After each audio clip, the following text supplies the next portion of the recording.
Hello student, the question says a particle of charge q and mass m starts moving from the origin under the action of an electric field E bar equals to E naught into I cap and magnetic field B bar equals to B naught into I cap, and it is given with an initial velocity V bar is equals to V naught into J cap. The speed of the particle will become root 5 by 2 V naught after a time. Now, so we have a charged particle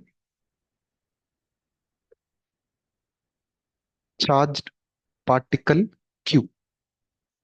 It is experiencing both electric field and magnetic field. So it is experiencing both electric field and it is experiencing magnetic field also. So when a charged particle experiences both electric field and magnetic field, and that too, this is not a stationary charged particle, it's a moving charged particle. So there is a possibility, I will not tell every time it experiences an electric field or every time it experiences a magnetic field, there have to be a force. So there is a possibility of getting an electric force and another force is magnetic force. So we have two forces.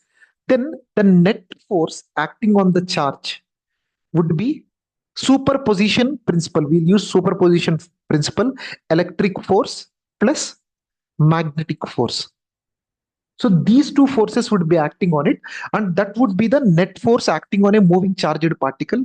So this is also called as Q into E bar plus Q into V bar cross B bar. So this is the net force acting on the given particle. It is also called as Lorentz force equation. The net force will be sum of Q E bar plus Q into V bar cross B bar. This is also called Lorentz force equation. Now, out of these two forces, you have to understand what are the important properties of electric field and magnetic field, and what are the key properties of electric force and magnetic force. If you look at the magnetic force, you got F magnetic is equals to Q into V bar cross B bar. So this is the output and these two are input. So this is input 1, this is one cross product, and this is another input 2. So the speciality of cross product is that the output would be perpendicular to both the inputs. So I can tell the magnetic force is perpendicular to V bar and magnetic force is perpendicular to B bar. So when the force is perpendicular to velocity all the time, that force is called as radial force. Now, what is the speciality of radial force? We will see a little bit. So whenever we have radial forces, they do not change the magnitude of velocity. They do not change magnitude of velocity. So they are only responsible for change in direction of velocity, only change direction of velocity.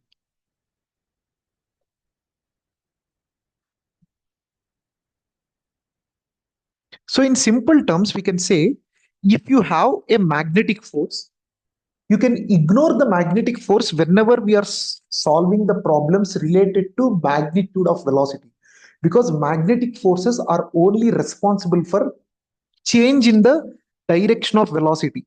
Then what about electric force?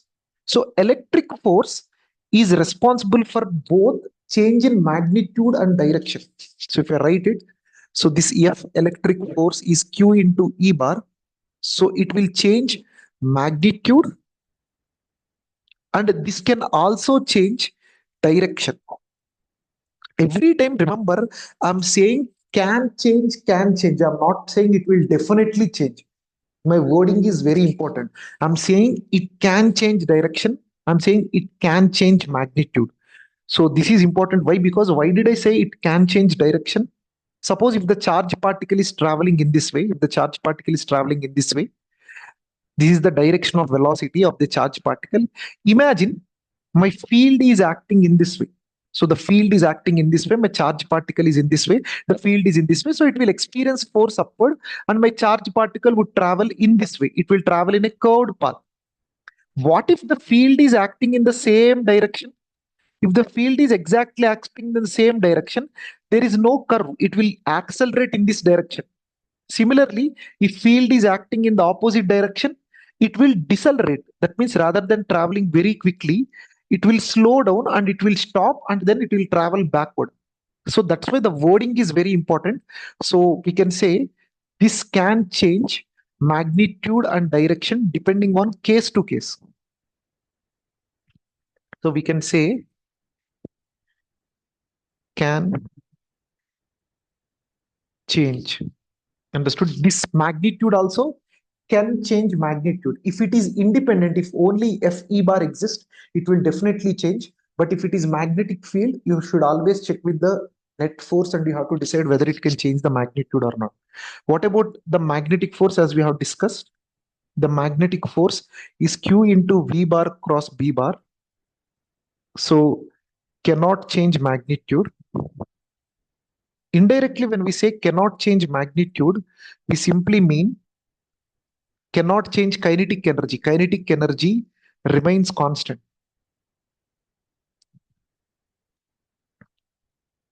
But it can change direction.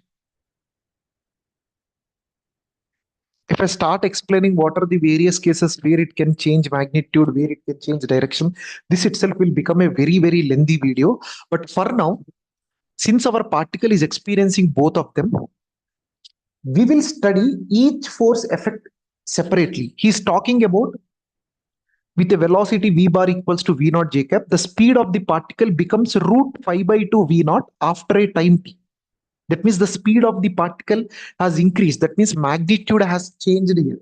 So in magnitude questions, let us just analyze them separately. First, we will see due to electric force. We already know due to magnetic force, there is no contribution. So we'll only see the due to electric force. We know electric force F bar is equals to Q into E bar. So the value we will substitute Q into E naught into I cap. If you know force, what is the electric force acceleration? The acceleration due to electric force is Q E naught I cap divided by mass of the particle. We know V bar equals to U bar plus A bar into T. So V bar equals to U bar. Initial velocity is given as V naught into J cap plus Q E naught by M into T into I cap. So this is the velocity of the particle. Here I did not take magnetic force.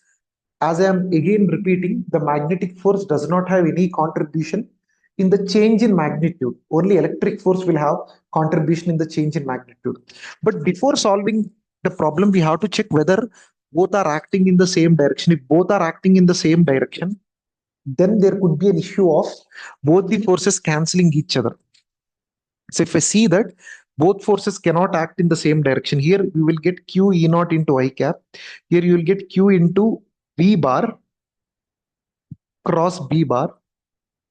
So Q into V naught B naught J cross I, which will be equal to minus K cap. So both forces anyway are not acting in the same direction. So we can directly proceed with this step. So V bar equals to V naught J. And what is the magnitude of velocity? The magnitude of velocity would become root of V naught square plus Q E naught by M into T whole square. So V bar is given as root 5 by 2 V naught equals to root of V naught square plus Q E naught by M into T whole square. Square it on both the sides. You will get 5 by 4 V naught square equals to V naught square plus Q E naught by M into T whole square. So if I send it to the other side, 5 by 4 V naught square minus V naught square would become 1 by 4 V naught square equals to Q E naught by M into T whole square. So apply square root on both the sides, we'll get V naught by 2 equals to Q E naught T by M. So based on that logic, the time required would be M V naught by 2 Q E naught. So this is the time required. which will be equal to my option B. So this is how we are supposed to solve this problem. The most important thing that we have to understand before solving the problem is that the net force acting on the charged particle would be contribution of electric field and magnetic field. But out of these two forces, magnetic field is only responsible for change in direction. Electric force is responsible for both change in magnitude and change in direction also. Since this problem is all about magnitude, so there is no need to consider magnetic force unless the magnetic force and electric force are acting in the same direction. Then it would be an issue. Since they are not acting in the same direction, we no need to consider the magnetic force together in this entire problem. So we substitute everything carefully. Once we substitute everything carefully, we'll get our answer. Hope you understood how I have solved. Thank you.